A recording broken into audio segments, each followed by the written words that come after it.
Hi, thanks for joining me again today. I'm here to talk about my latest video, Origin. If you haven't checked it out, there may be some spoilers in this video, so I highly recommend you check that out first and then come back and join us for this one.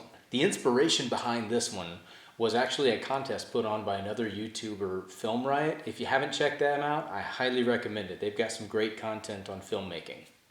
What I love about participating in contests is that one, there's a clear goal in mind. So I can set some clear goals about what I want to accomplish and then work towards those, and I think that makes me a better filmmaker. Two, there's a specific deadline. And I really like being held to those time constraints because, again, I think that's part of filmmaking, is working within constraints. And that really helps push my creativity and force me to learn new skills to be able to accomplish the task at hand.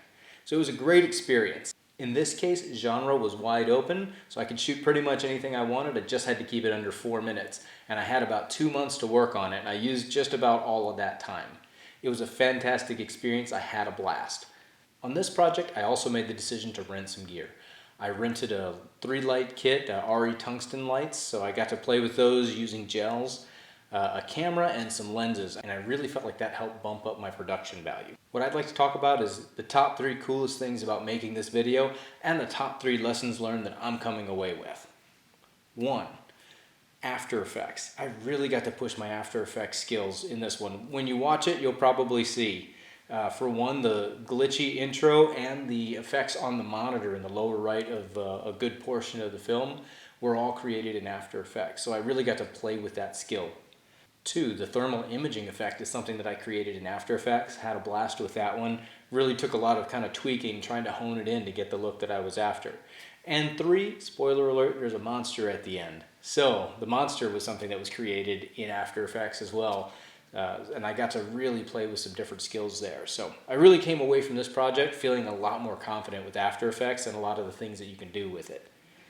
2, lighting. Like I said, I rented that extra RE tungsten lighting kit, and I really got to play around with that and try to get the lighting effect that I wanted. I was really happy with that, especially considering that I've really been working on lighting. And I feel like this was definitely a big step forward in my lighting skills, just getting to practice with some different tools. And 3, sound design. I've dabbled in it a little before, and I've definitely done some studying. And I think I've got a long way to go to really perfect sound design, but I took this one farther than I've ever taken it. I had something like 9 layers of sound built into there, and I really feel like it helped to fill in the volume of the space and make the space feel a little bit more real. So the 3 biggest lessons learned that I'm walking away with: number 1, trusted feedback.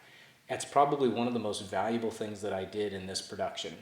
I chose 2 people in my network that I knew had a good grasp of story.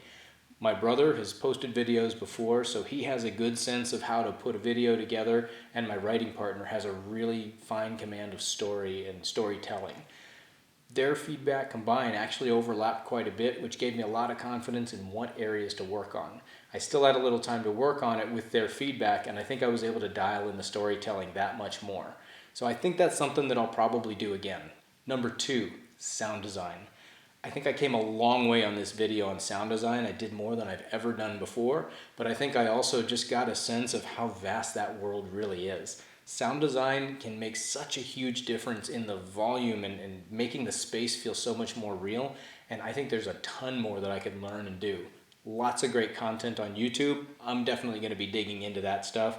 Maybe I'll do a video in the future on just sound design if that's something y'all would be interested in. And 3, another one of the big things that I think I'm walking away with is the importance of transitions between scenes and between shots. I was able to work some of it in, but a good bit of it was things that I was doing on the fly. I didn't have a lot of that storyboarded out or really detailed out in my shot list, how I would transition between things, and I think I struggled with that in the edit a little bit. So that's something I'm walking away with, is really thinking about how I'll transition so that I can plan that into my shots and how I end a shot or begin another shot so that it all really comes together a little bit more cleanly. So overall, fantastic experience. I really loved making this one. It was 2 months of just a grind, really, really hard work, but I'm so happy with the outcome. I hope you enjoyed it. If you haven't watched it, click the link and take a look. I'd love to know what you think. Thank you all so much. I'm Eric Ryan, and I want to be a filmmaker.